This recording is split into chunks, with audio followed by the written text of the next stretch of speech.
June 23, 1942. Royal Air Force spotters at Pembrey Airfield in South Wales watched through binoculars as a sleek German fighter descended through the clouds and lined up for landing. Alert sirens should have been screaming. Anti-aircraft guns should have been tracking the enemy aircraft. But something about the pilot's approach seemed wrong. The Focke-Wulf 190 touched down smoothly on the grass runway and rolled to a stop near the control tower. The engine shut down. The canopy slid back, and Oberleutnant Armin Faber of Jagdgeschwader II climbed out of his cockpit, pulled off his leather helmet, and looked around at the unfamiliar buildings. Then his blood ran cold. The aircraft on the flight line weren't Messerschmitts. They were Spitfires. The uniforms running toward him weren't Luftwaffe gray. They were Royal Air Force blue. And the realization that hit Faber in that moment was the same one simultaneously striking British intelligence officers across southern England. Germany's most lethal fighter, the aircraft that had been slaughtering Allied pilots for months, the mysterious new weapon that seemed invincible in combat, had just been delivered intact to Britain by a pilot who had gotten disoriented and thought he was landing in France. The intelligence windfall was staggering, but what American test pilots would discover when they finally got their hands on this aircraft would change how every Allied fighter engaged German aircraft for the rest of the war. For 8 months, the Focke-Wulf 190 had been a nightmare haunting Allied pilots across the Channel. It had first appeared in combat over France in September 1941, and from its very first engagement, pilots knew they were facing something extraordinary. Royal Air Force Squadron Leader J.E. Johnson, who would become Britain's top-scoring ace, encountered the FW-190 in early 1942 and barely survived. It was faster than our Spitfire Mark V's in level flight and in the dive, he would write. It could outroll us. Its firepower was devastating.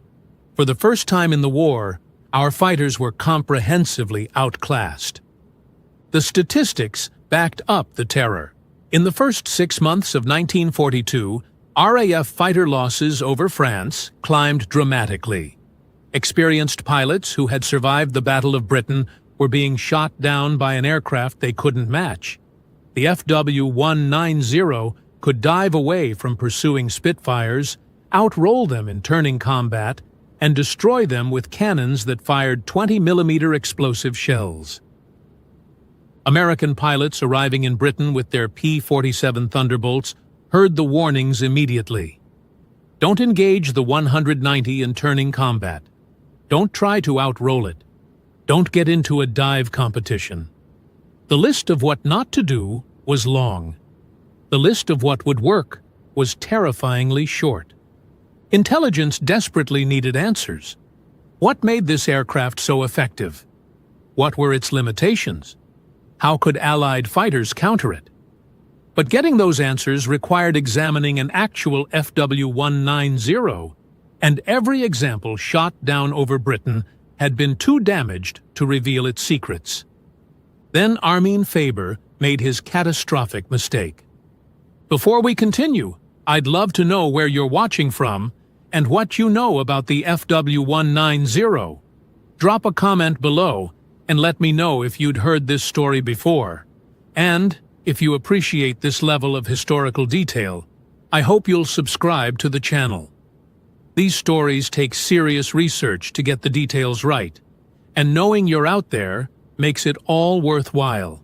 Oberleutnant Armin Faber was not a novice pilot. At 21 years old, he had already scored multiple victories and was considered a skilled member of Jagdgeschwader II, the elite Richthofen fighter wing. On June 23, 1942, he was flying as part of a fighter sweep over the English Channel, providing top cover for German bombers attacking coastal targets. The mission had gone smoothly until the return flight. Somewhere over the Channel, During aggressive maneuvering while engaging British fighters, Faber became disoriented. Cloud cover obscured the coastline. The sun's position gave him false directional cues.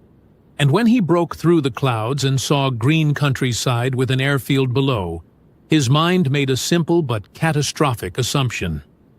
He thought he was over France looking at a Luftwaffe base. He was actually over Wales looking at RAF Pembry. The mistake seems impossible in hindsight, but combat disorientation was more common than militaries admitted. Pilots flying at high speeds through clouds, pulling high-G maneuvers that affected blood flow to the brain, sometimes lost their sense of direction. Faber had done a 180-degree turn during the dogfight and simply didn't realize it. When he landed and saw the Spitfires, Faber attempted to restart his engine and take off again, but RAF personnel were already surrounding the aircraft. Within minutes, he was in custody, and British intelligence officers were examining the pristine Focke-Wulf 190A3 sitting on their runway. The immediate reaction at RAF headquarters bordered on euphoria. Air Chief Marshal Sholto Douglas, commanding RAF Fighter Command, immediately ordered the aircraft transported to the Royal Aircraft Establishment at Farnborough for testing. Every aspect of the machine was to be documented, measured, and analyzed. Within 48 hours, the FW-190 was at Farnborough being inspected by Britain's top aviation engineers. What they found explained everything Allied pilots had been experiencing in combat. The aircraft was a masterpiece of practical engineering. While the Spitfire represented elegant aerodynamic design, the FW-190 embodied brutal functionality. Its BMW 801 radial engine produced 1,700 horsepower, compared to the Spitfire Mark III's 1,470. But raw power wasn't the whole story. The FW-190's most devastating advantage was its roll rate. The aircraft could snap from one bank to the other faster than any Allied fighter. This seemingly minor characteristic was actually revolutionary in combat. When a Spitfire tried to follow an FW-190 through rolling maneuvers, the British fighter couldn't keep up. The German pilot could reverse direction, gain angles, and line up shots before the Allied pilot could react. British test pilot Captain Eric Brown flew the captured FW-190 extensively and immediately understood why Allied pilots were dying. The ailerons were light and responsive at all speeds, he reported. You could throw this aircraft around the sky with almost no effort. The Spitfire required muscle and finesse. The FW-190 responded to thought. The firepower advantage was equally stunning. The FW-190A3 carried four 20mm MG 151 cannons and two 7.92mm machine guns. A 2-second burst delivered more explosive power than a Spitfire Mark V could generate in 10 seconds of firing. And the weapons were mounted in the wings close to the fuselage, creating a tight concentration pattern that was devastating at combat ranges. The dive performance explained how FW-19s consistently escaped pursuing Spitfires.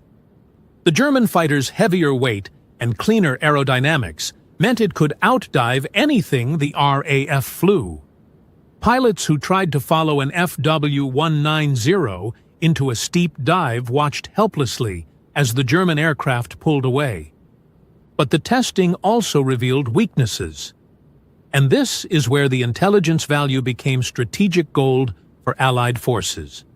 The FW-190's radial engine, while powerful, created cooling problems at high altitudes.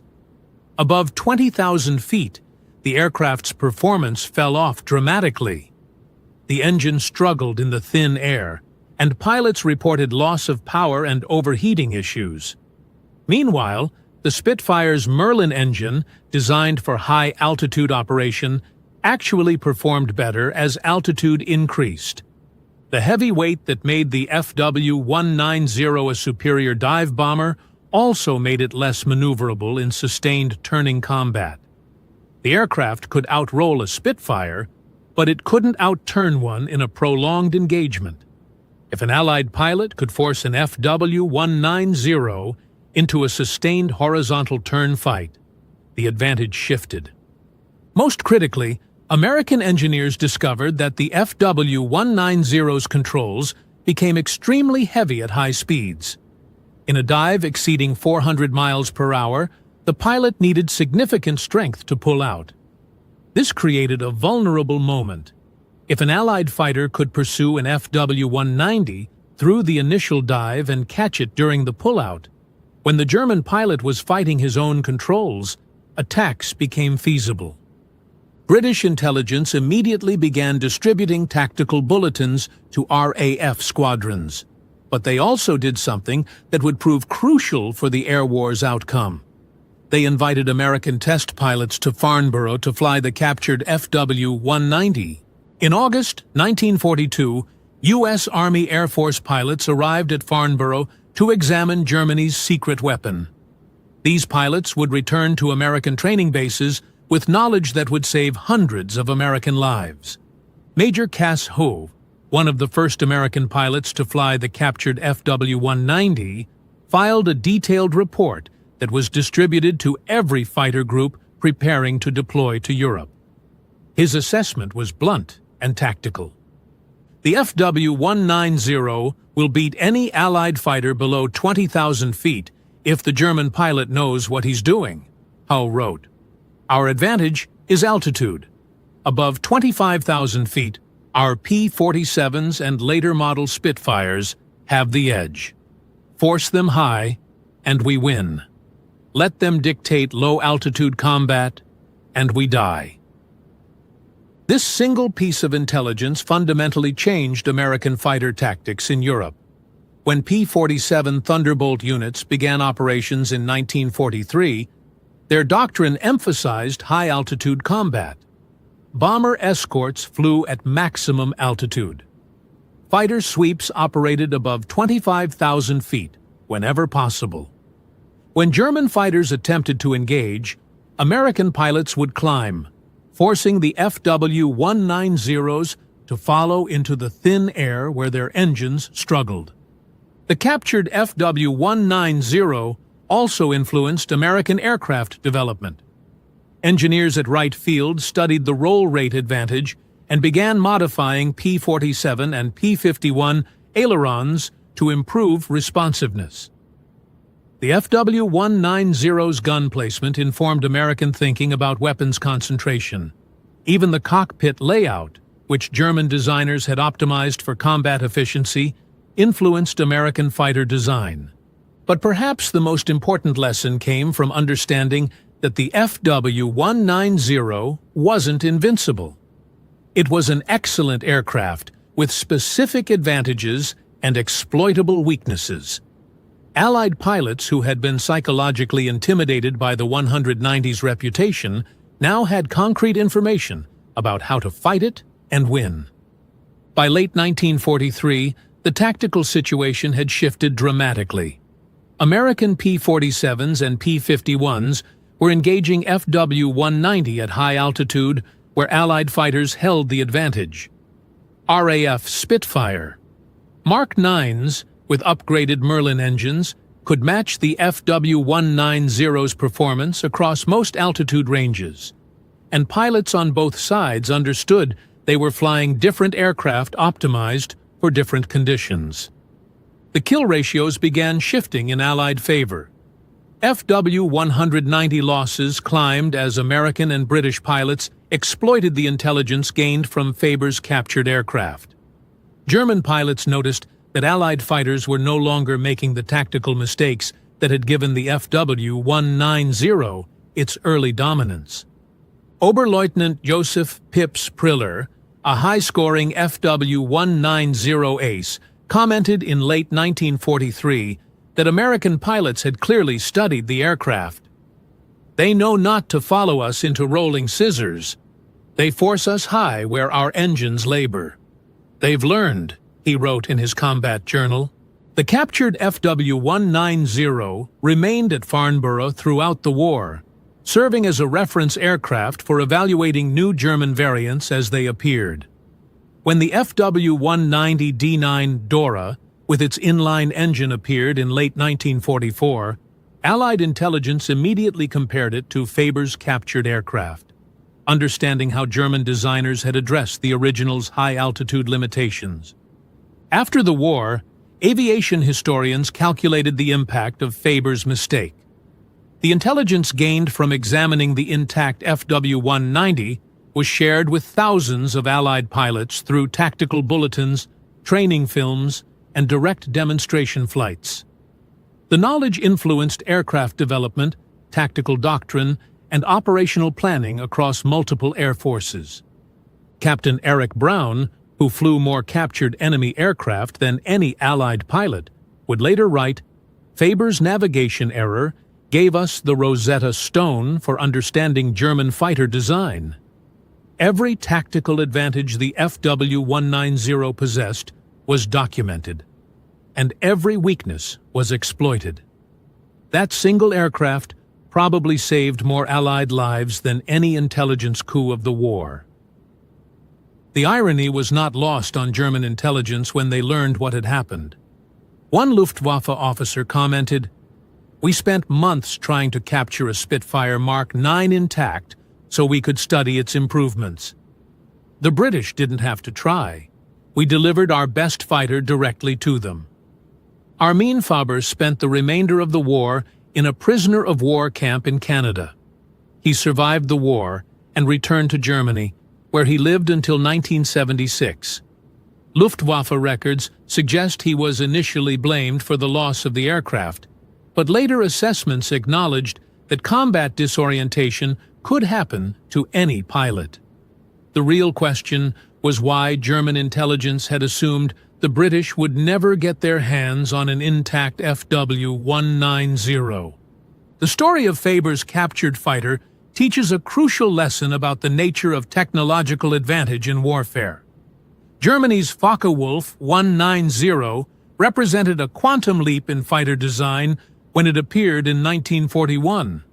For nearly a year, it dominated Allied aircraft through superior performance and innovative engineering. But that advantage evaporated the moment Allied engineers could examine the actual machine. No aircraft is invincible. Every design involves compromises and trade-offs. The FW-190's low-altitude dominance came at the cost of high-altitude performance. Its excellent roll rate came with heavy, high-speed controls. Its powerful armament added weight that reduced maneuverability. Once Allied pilots understood these trade-offs, they could exploit them. Today, the FW-190 is remembered as one of World War II's great fighter designs. Aviation museums display surviving examples as masterpieces of German engineering. But the aircraft's reputation is inseparable from the intelligence coup that revealed its secrets. In the complex calculus of wartime advantage, one pilot's momentary disorientation over the English Channel turned Germany's secret weapon into an open book.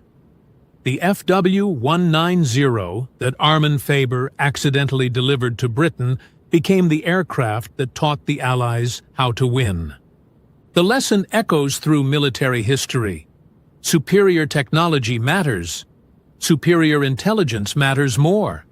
And sometimes the greatest victories come not from devastating attacks, but from simple mistakes that give your enemy exactly what they've been desperately seeking. The Focke-Wulf 190 could have remained a mystery, an invincible opponent that continued slaughtering Allied pilots through psychological advantage as much as technical superiority.